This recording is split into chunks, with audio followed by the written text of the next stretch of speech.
WandaVision episode 4 was just released last night, and I just got home to review it.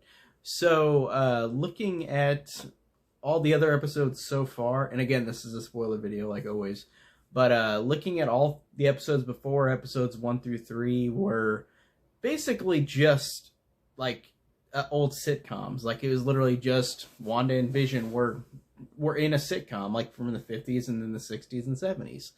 So it's interesting to see the jump from this one as opposed to the first 3 episodes, because this whole episode is literally set in the current time frame of the MCU, where you've got Darcy and Jimmy Woo, which is a cool combination of characters, trying to figure out where Wanda is, because what is happening is Wanda is stuck in this town that's gone. Like, it's literally just gone. Like, you can go into it, but then you'll disappear. Like, you'll be sucked into this world. And you know what it reminded me of? It reminded me of Pleasantville, like where you're sucked into this reality, black and white reality, and you can't escape it. And I thought that was cool, using that element into this show, because looking at this episode, like I said, compared to the other 3, it's just in the current state of the MCU, where like you've got these characters trying to figure out how to get inside of this bubble that Wanda has created. And you also see the realization of Monica Rambeau, who wakes up, like it shows after the blip happens, after Avengers Endgame, whenever all the people pop back into reality.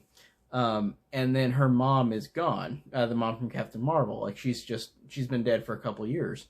So Monica Rambeau just joined SWORD, which is this organization that is more extraterrestrial, apparently.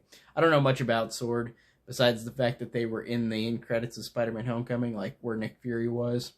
But really, because I don't know anything about this part of the comics. Again, I don't know much about the Marvel comics, but from the show standpoint, I do like that. I thought that's cool. And I really liked, again, Monica Rambeau is a really awesome character in this. Like, I liked her portrayal of Geraldine in the TV show. And I like how this episode literally goes from episodes 1 through 3, but in the current time frame. And seeing the use of having these characters getting sucked into this reality that Wanda has created is really cool. And also looking at it at the end of the episode, looking at the idea that Wanda has created this world for her own, and Monica had been pushed out of this world because she broke the barrier. Like, she said, like, her brother was killed by Ultron, and then Wanda is immediately like, "You're not a friend of mine, I'm getting you out of here." And you actually see it happen in this episode, where Monica gets literally thrown through this whole town and flies out of this whole bubble of a town. So I think that's a really cool connection to just how the whole show so far has come full circle in a way, almost, even though of course there's more to it. But I really dug the reveal of Vision, like Wanda seeing Vision for what he really is, and you see Vision with his head, like most of his head is gone, like his head right here where the stone was, it's gone, and she sees it for a split second, and then it reverts back to her reality of being in this false reality.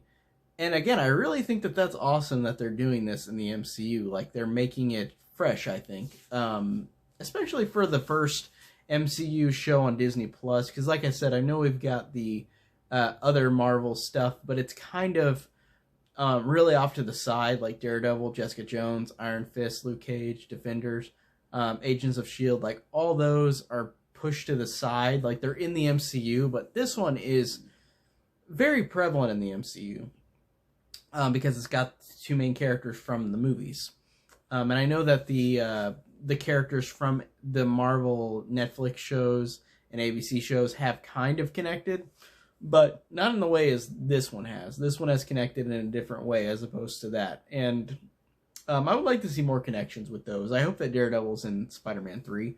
I hope that that's not a rumor. I hope that that's actually true. That'd be awesome to see Charlie Cox in that. But I really, like I said, I really dug the episode. I really liked the fact that it connects the first 3 episodes, but in real time. Like, and again, seeing Darcy is really funny. I really love Kat Dennings, but she's hilarious again, like she is in the other stuff. Um, she's just so cute and she's great. She's such a great person, like just a fun character. Darcy, like I really think she's awesome.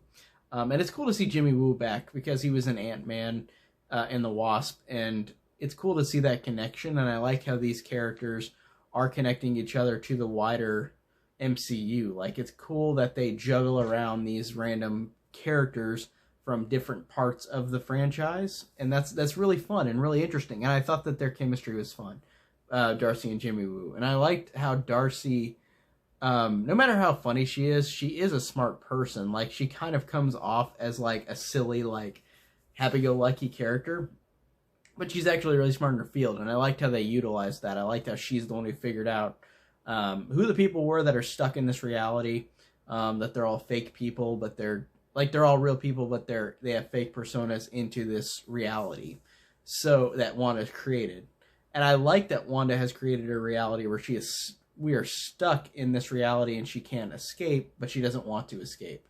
And again, I don't know anything about Wanda from the comics, but I wonder if she has that much of a dark side, because looking at this at the end, it's like anybody's trying to force their way into her reality that she's created, she's gonna knock them out. And I like that. And I noticed too on Twitter there was a thing that people showed where it was referring to whenever she lost Petrov, her twin brother, and then she breaks down and gets really angry, and like all the red like comes out of her, like the red colors of like whenever she's angry, like she has these abilities where they all red around her. And she does this in this, where she starts to use her powers to knock Monica out of this reality. But I noticed that on Twitter they said that whenever Petrov is killed in Age of Ultron, she breaks her powers. And I noticed that she's doing it in this one after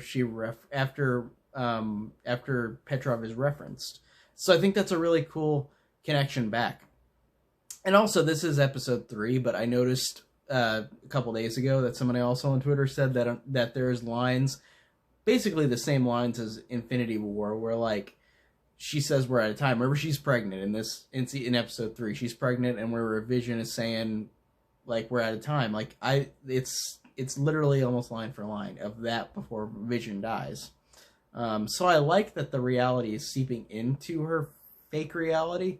And I really am interested to see where it goes. And I've seen clips from like that haven't been shown yet, so I know that we're going to get more episodes just in Wanda's reality. But I really am excited just to see where it goes. And apparently the show's going to be more action heavy as it goes along. Because of course people are complaining like, oh, there's no action like immediately. And I'm like, I care about characters first. I don't care about action first. Action means nothing if the characters mean nothing to me. Like I get bored.